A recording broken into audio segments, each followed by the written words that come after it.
नमस्कार विद्यार्थी मित्रांनो, या सेशनमध्ये आपण ट्रेनिंग कोऑर्डिनेटर. आता बघा की ट्रेनिंग कोऑर्डिनेटरची डेफिनेशन काय आहे. Training coordinator is a responsible for arranging training session, scheduling program and ensure that the employees receive proper training to improve their skill and knowledge. म्हणजे ट्रेनिंग कोऑर्डिनेटर म्हणजे काय की जे एम्प्लॉयसाठी ट्रेनिंग ऑर्गनाईज करतो, training schedule करतो, ट्रेनिंगचं सगळं फॉलोअप घेतो. कशासाठी ट्रेनिंग करायचं आहे तर improve their skill and quality, जे नॉलेज आहे एम्प्लॉयचं तर त्याच्यासाठी जो काही ट्रेनिंग अरेंज करतो, ट्रेनिंगचं सगळं शेड्युलिंग, ट्रेनिंगचं कोऑर्डिनेशन या सगळ्या गोष्टी करणारा जो काही असतो त्याला आपण ट्रेनिंग कोऑर्डिनेटर म्हणतो. Main role of training coordinator काय तर त्याचा आयडेंटिफाय द ट्रेनिंग नीड्स, म्हणजे ट्रेनिंगची गरज कशासाठी आहे ते आयडेंटिफाय करायचं आहे, प्लॅन करायचा आहे ट्रेनिंग प्रोग्रामचा, नंतर कोऑर्डिनेट विथ ट्रेनर्स, जो काही ट्रेनर्स येईल त्याला चहा पाणी नाश्ता जे काय असेल त्यासोबत कोऑर्डिनेशन करायचं. अरेंजिंग ट्रेनिंग मटेरियल, ट्रेनिंगसाठी काय लागते का, चॉक डस्टर किंवा पेन ड्राईव्ह वगैरे ज्या काही गोष्टी आहेत ते सगळं त्यानं मेंटेन करायचं आहे. मेंटेनिंग ट्रेनिंग रेकॉर्ड, नंतर ट्रेनिंग झालं किती तारखेला झालं, काय झालं, त्याच्यामध्ये काय शिकवलं, किती एम्प्लॉय होते किंवा किती विद्यार्थी होते, हे सगळं त्यांना रेकॉर्ड मेंटेन करायचा आहे. इव्हॅल्युएट ट्रेनिंग इफेक्टिव्ह, म्हणजे ट्रेनिंग घेतल्यानंतर खरंच त्याचा काही फायदा झाला का, उगाच टाइमपास झाला तर ते सुद्धा त्याचा इव्हॅल्युएट करायचं आहे. थोडस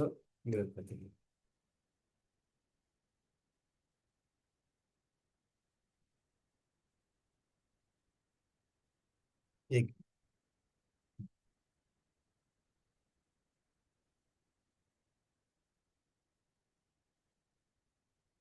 नंतर टाइप्स ऑफ ट्रेनिंग, थोडं क्लिअर करू द्या मला याला. आता base on structure, base on purpose or contest आणि बेस ऑन वर्क प्लेस, याच्यावर तीन टाईपचे ट्रेनिंग असतात. बेस ऑन स्ट्रक्चर, त्याच्यामध्ये पहिले स्ट्रक्चरच्या बेसवर कोणतं असते त्याला फॉर्मल ट्रेनिंग किंवा स्ट्रक्चरल ट्रेनिंग म्हणतो आपण.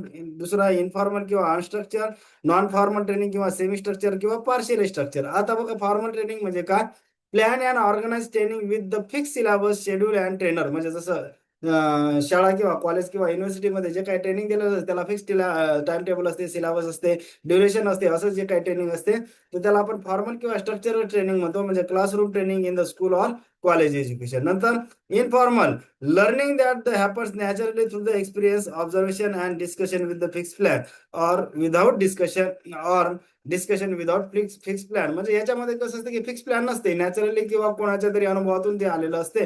For example, learning from the senior employee while working, it offers through the family, friends, observation and experience.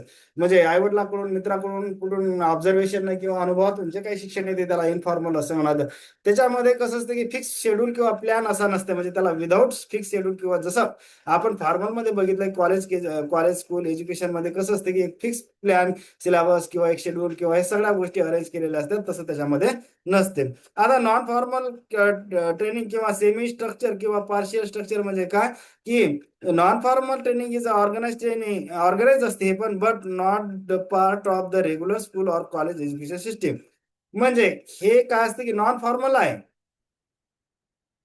Non formal training is organise, हे ऑर्गनाइज आहे परंतु असं काही कॉलेज किंवा याच्यासारखा फिक्स सिलेबस वगैरे नसते. म्हणजे जर आपण ऑब्झर्व केला, skill development program, short courses, vocational training, म्हणजे स्किल जसं असते ना फॅकल्टी डेव्हलपमेंट प्रोग्राम किंवा short term training training program किंवा एखादा स्किल डेव्हलपमेंट प्रोग्राम, तर ते हे नॉन फॉर्मल त्याला आपण ट्रेनिंग असं म्हणतो.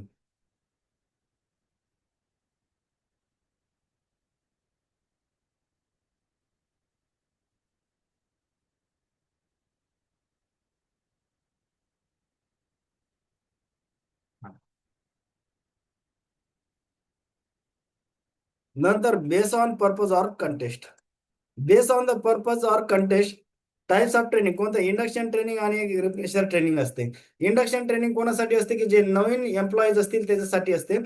Training given to the new employees to introduce them to the organisation rules and job. म्हणजे नवीन एखादा एम्प्लॉई आला की त्याच्यासाठी इंडक्शन किंवा कारण की त्यासाठी ते नवीन असते, म्हणजे त्याला त्या याचं जे काही जॉबचं वगैरे अवेअरनेस किंवा एन्व्हायरमेंटचं रूल रेग्युलेशन हे कळले पाहिजे, त्यासाठी ते इंडक्शन ट्रेनिंग असते. नंतर refresher training, training given to the existing employee to update or refresh their knowledge and skill. म्हणजे काय, जे ऑलरेडी वर्किंगला आहेत फक्त त्याचं काय करायचं की त्याला नॉलेज अपडेट करायचं आहे की तर किंवा नॉलेज एनहान्स, स्किल एनहान्स करायचं असेल तर त्याला आपण रिफ्रेशर ट्रेनिंग म्हणतो. रिफ्रेशर ट्रेनिंग एक्झिस्टिंग एम्प्लॉयसाठी असते, तर इंडक्शन किंवा ओरिएंटेशन ट्रेनिंग हे नवीन एम्प्लॉयसाठी असते. थोडस क्लिअर करतो. नंतर base on the work place types, ते म्हणजे वर्क प्लेस म्हणजे base on the work place म्हणजे की त्याचं ट्रेनिंग किंवा त्याचं काम कुठं चालू आहे त्याच्या बेसवर जे दोन टाईप असतात ते OJT on the job training आणि दुसरं असते ऑफ द जॉब ट्रेनिंग. त्याला ऑन द जॉब ट्रेनिंग म्हणजे काय, training given at the work place while performing the job. जिथं जॉब परफॉर्म चालू आहे त्या वर्क प्लेसवरच जर ट्रेनिंग दिलं असं तर त्याला ऑन द जॉब ट्रेनिंग म्हणतात. ते वर्क प्लेस सोडून इतर ठिकाणी जर ट्रेनिंग दिलेलं असेल तर त्याला ऑफ द जॉब ट्रेनिंग असं म्हणायचं. थोडस क्लिअर करतो. हा, नंतर ऑन द जॉब ट्रेनिंगची आपण डेफिनेशन पाहिली, जिथं वर्क प्लेस आहे त्याच ठिकाणी जर ट्रेनिंग असेल तर त्याला ऑन द जॉब ट्रेनिंग म्हणतात. प्रिन्सिपल काय असते त्याचं, लर्निंग व्हाईल डुईंग म्हणजे काम करत करत असताना शिकायचं आहे. मेथड्स कोणते असतात ऑन द जॉब ट्रेनिंगचं. आता ह्या क्वेश्चन सारखा विचारते की त्यातली बाबा ऑन द जॉब ट्रेनिंग कोणती आहे, ऑफ द जॉब ट्रेनिंग कोणती आहे. तर माझा सांगायचा उद्देश एक आहे की आपण एकच पाठ करायचं कोणतं, समजा for example OGT on the job ट्रेनिंगचे एक्झाम्पल कोणते आहेत तेवढं आपण पाठ करू. उरलेले ऑटोमॅटिक कशाला जातील, ते ऑफ द जॉब ट्रेनिंग मध्ये. म्हणजे दोन्हीकडे पाठ करून उगाच कन्फ्युजन वाढवायचं नाही. तर आपण एकाचीकडे एक्झाम्पल पाठ करू, कारण की याच्यावर क्वेश्चन येते बऱ्याचदा, ऑन द जॉब ट्रेनिंग कोणती मेथड आहे, ऑफ द जॉब ट्रेनिंग कोणती मेथड आहे. तर मग काय होते की आपल्याला ते व्यवस्थित आठवलं पाहिजे. आता मी एक कोड बनवला. आता इथं लक्षात घ्या आपण कोणत्या टाईप लक्षात घेणार आहोत, OGT on the job training म्हणजे त्याचे सगळे एक्झाम्पल आपण इथं लक्षात घेणार आहोत. आता मी एक ट्रिक्स बनवली आहे. ट्रिक, जीत मेटे coaching job apprenticeship internship under कमी पैशात करतो. जीत नावाचा अं, हे सायलेंट आहे इथून, म्हणजे एवढं थोडस मी वाक्याचा फ्लो करण्यासाठीच बाकी बनवलेलं आहे, बाकीचं आहेत सगळं. जीत मेटे, जीत नावाचा स्टुडंट आहे किंवा एखादा व्यक्ती आहे मेटे, त्याचं आडनाव आहे जीत मेटे. जीत नसते का असं, जीत नाव असते मुलांचं किंवा कोणाचं तरी. जीत मेटे coaching job apprenticeship internship under, coaching job कोणाच्या अंडर आहे ते, अप्रेंटिसशिप इंटर्नशिप अंडर. पण कसा करते, कमी पैशात करते. आता बघा जीत म्हणजे काय, तर जॉब इन्स्ट्रक्शन ट्रेनिंग, JIT असं लिहिलं ना मी. जीत म्हणजे JIT जॉब इन्स्ट्रक्शन ट्रेनिंग, हे जे हे इकडला असा आय आणि हा इसा टी. नंतर मे म्हणजे काय, मेंटरिंग. ते म्हणजे काय, हा तिकडे दिसते का, टेम्पररी प्रमोशन. कोचिंग म्हणजे काय, कोचिंग. आता तुम्ही कोचिंग म्हणजे त्या क्लास मधलं कोचिंग असं कन्सिडर नका करू, ना तर चुकून जाईल ऑप्शन. कोचिंग म्हणजे काय, under the guidance of supervisor, जिथं तो जॉब करते ना त्याच्या गायडन्स मध्ये जे काय कोचिंग असते ना. जसं कोचिंग म्हणलं की तुम्हाला कॉलेजमधलं कोचिंग किंवा स्कूलमधलं, तर तसं ते अर्थ नाही ना, तर मिनिंग बदलेल त्याचा. तर कोचिंग म्हणजे त्या कंपनीतलं कोचिंग. जॉब म्हणजे जॉब रोटेशन. अप्रेंटिसशिप, नंतर हे अप्रेंटिसशिप आहे. नंतर इंटर्नशिप आहे, हे इंटर्नशिप इकडे घ्या, इंटर्नशिप आहे. अंडर म्हणजे काय, अंडर स्टडी हे पण आहे. नंतर कमी म्हणजे काय, कमिटी असाइनमेंट. हे सगळे एक्झाम्पल हे लक्षात ठेवायचे आहे, याच्यावर बऱ्याचदा क्वेश्चन येतो. म्हणजे सगळे एक्झाम्पल हे आपल्याला मेमोराईज असले पाहिजे.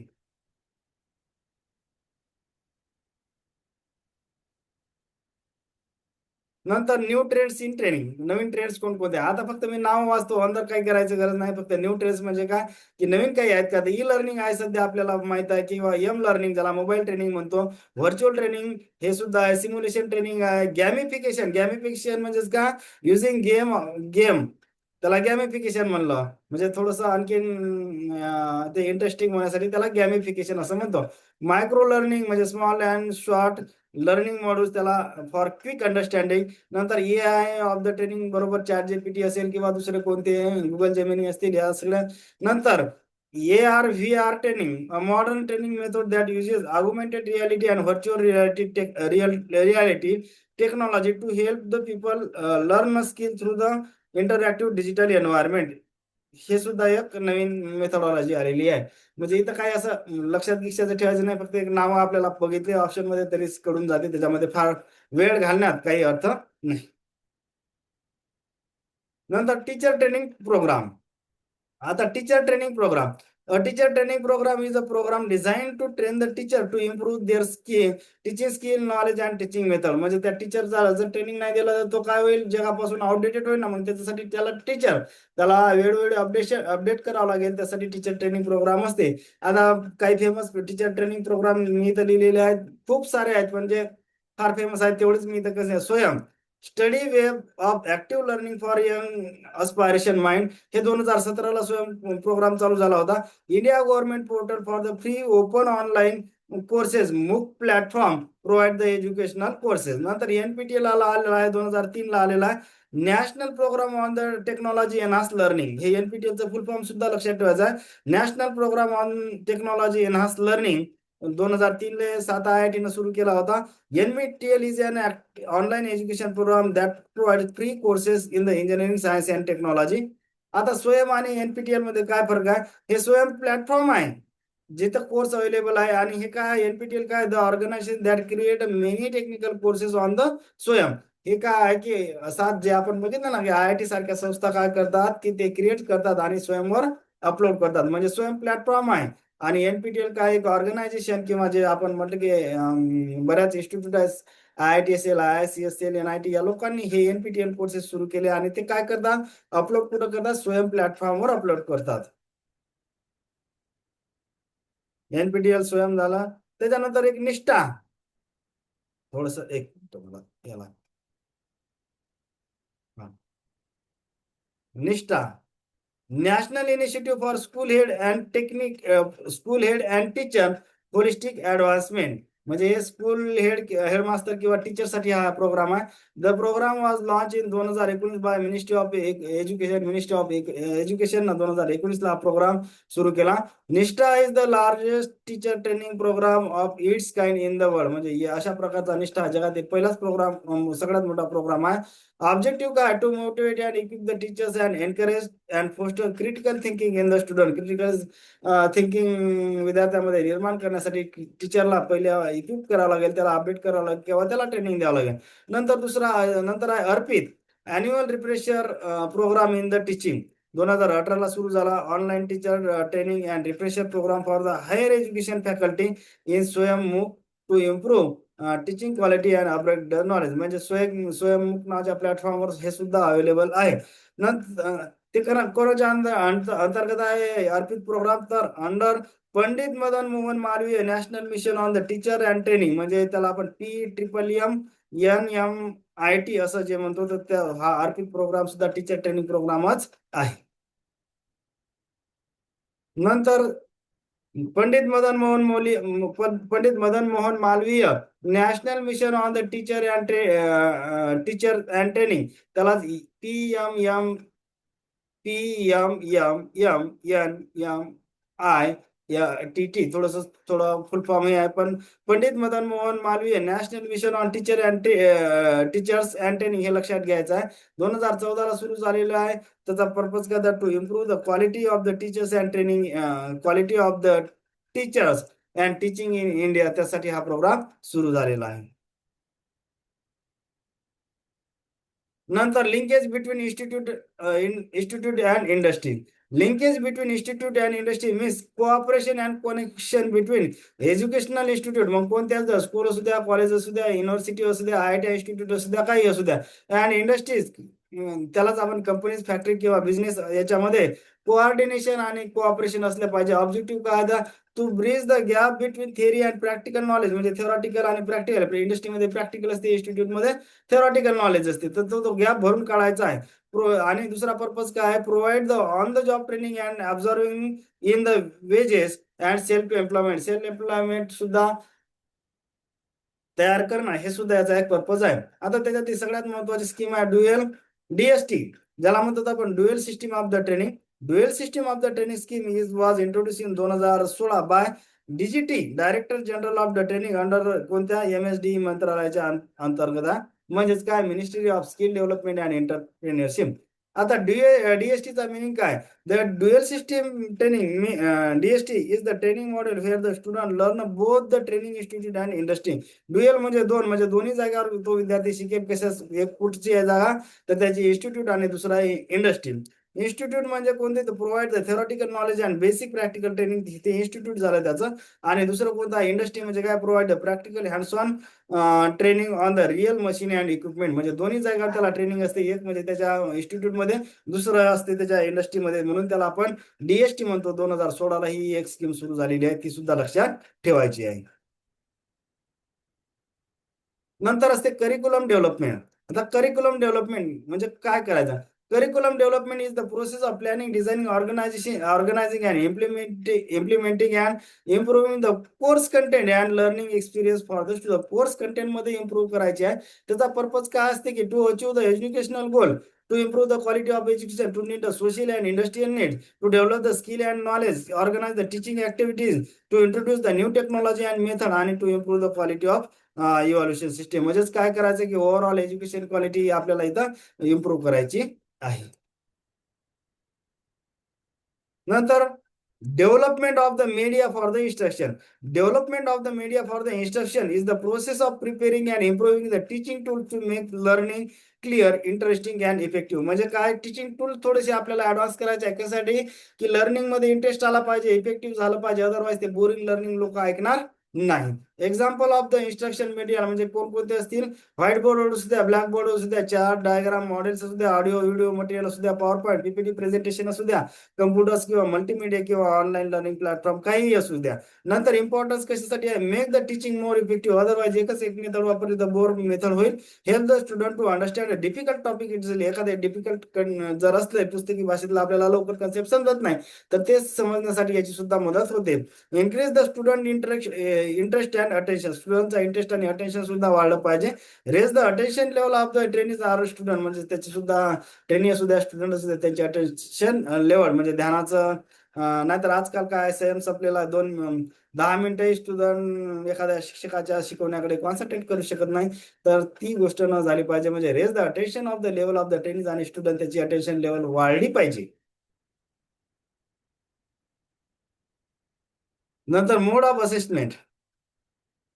Mode of assessment are the different ways in which the student learning, knowledge, skill and performance are measured or evaluated. It include म्हणजे काय करायचं की जे काही स्टुडंट आजपर्यंत स्किल, नॉलेज किंवा जे काही त्यांनी गोष्टी केल्या त्याचं असेसमेंट करायचं आहे आपल्याला, तर त्याला मोड ऑफ असेसमेंट म्हणतो. आता मोड ऑफ असेसमेंट मध्ये काय काय इन्क्लूड आहेत, पहिलं डायग्नोस्टिक असेसमेंट. डायग्नोस्टिक सिस्टम म्हणजे काय, कंडक्टेड बिफोर टीचिंग स्टार्ट. म्हणजे एखादी प्री टेस्ट असेल किंवा प्री रिक्विजिट टेस्ट असेल, म्हणजे एखादा सब्जेक्ट शिकवण्यासाठी त्याला कोणतं बेसिक नॉलेज आवश्यक आहे ती त्या बेसिक नॉलेजवरची काही टेस्ट घेतलेली असते, त्याला प्री टेस्ट किंवा प्री रिक्विजिट टेस्ट असं म्हणत असतो आपण. नंतर formative assessment conducted during the learning process. म्हणजे जशी क्लास टेस्ट आपण एखाद्या वेळेस घेतो ती त्याला आपण म्हणतो फॉर्मॅटिव्ह असेसमेंट. नंतर असते summative assessment conducted at the end of course or term. म्हणजे जे फायनल एक्झाम असते युनिव्हर्सिटीची किंवा बोर्डाची, तर त्याला आपण समेटिव्ह असेसमेंट म्हणतो. नंतर परफॉर्मन्स बेस्ड असेसमेंट. आता परफॉर्मन्स म्हणजे ऑब्व्हियसली तिथं प्रॅक्टिकल येणार. Evaluate the practical application of the skill. म्हणजे लॅब वर्क असेल किंवा प्रॅक्टिकल एक्झाम असेल. नंतर peer and self assessment. Peer म्हणजे काय, आपल्यासोबत जे काही विद्यार्थी असेल त्याचं आणि स्वतःचं असेसमेंट करायचं आहे. Self assess their own or peers वर. म्हणजे काय करायचं आपल्याला सेल्फ इव्हॅल्युएशन करण्यासाठी, बाबा आपण स्पर्धेत कुठं आहोत किंवा विद्यार्थी दुसऱ्या लोकांच्या तुलनेत आपलं कुठपर्यंत अभ्यास आला, तर ते आजमावण्यासाठी किंवा ते इव्हॅल्युएट करण्यासाठी peer and self assessment method असते. नंतर त्याला इंडस्ट्री इन्स्टिट्यूट इंटरॅक्शन. म्हणजे त्याला ट्रिपल IE म्हणतो आपण. Industry institute interaction refers to the cooperative relationship between educational institute, मग कॉलेज असू द्या, युनिव्हर्सिटी असू द्या, IIT असू द्या, NIT, IIT काही असू द्या, अँड इंडस्ट्रीज म्हणजे company, factory, organise to enhance the quality of the education and make the student industry ready. याचा पर्पजच आहे की इंडस्ट्री रेडी साठी आणि विद्यार्थी तयार करणे. त्यासाठीच आपल्याला इंडस्ट्री आणि इंटरॅक्शन त्या इन्स्टिट्यूट सोबत असलं पाहिजे. कारण की काय होते, जर ते इंटरॅक्शन नसलं तर इंडस्ट्रीत वेगळं चालते, कॉलेजमध्ये वेगळं चालते, दोन्हीमध्ये गॅप वाढत जाणार. नीड ऑफ ट्रिपल IE म्हणजे इंडस्ट्री इन्स्टिट्यूट इंटरॅक्शनची गरज काय, bridge the gap between theory and practical किंवा थेअरी अँड प्रॅक्टिस. कॉलेजमध्ये थेरॉटिकल नॉलेज, इंडस्ट्रीमध्ये प्रॅक्टिकल नॉलेज, त्या दोघांमध्ये कुठेतरी कोऑर्डिनेशन असलं पाहिजे. त्यासाठी ट्रिपल IE किंवा इंडस्ट्री इन्स्टिट्यूट इंटरॅक्शन हे असते. नंतर enhance the skill development. Skill development आपल्याला वाढवायचं आहे. नंतर इम्प्रूव्ह द एम्प्लॉयबिलिटी म्हणजे रोजगार क्षमता वाढवायची आहे. त्यासाठी कारण की स्किल असल्याशिवाय कंपन्यावाले काही घेणार नाहीत, त्यासाठी त्यांच्यासोबत इंटरॅक्शन असणं गरजेचं आहे. सपोर्ट करिक्युलम डेव्हलपमेंट म्हणजे करिक्युलम डेव्हलपमेंट म्हणजे काय, इंडस्ट्रीमध्ये काय चालते, कॉलेजमध्ये काय चालते, इंडस्ट्रीमध्ये जे काय चालत असेल किंवा जी टेक्नॉलॉजी आली ती सुद्धा करिक्युलम मध्ये आली पाहिजे. त्यासाठी support the curriculum development. Promote research and innovation म्हणजे R&D प्रमोट सुद्धा करणे हा इंडस्ट्री ट्रिपल IEचा एक उद्देश आहे. म्हणजेच काय, इंडस्ट्री इन्स्टिट्यूट इंटरॅक्शन. होप करतो बऱ्याच गोष्टी मी सांगितल्या थोड्या स्पीडनं घेतल्या, परंतु काही समजल्या असतील तर चॅनलला लाईक, सबस्क्राईब आणि शेअर करायला विसरू नका. थँक्यू.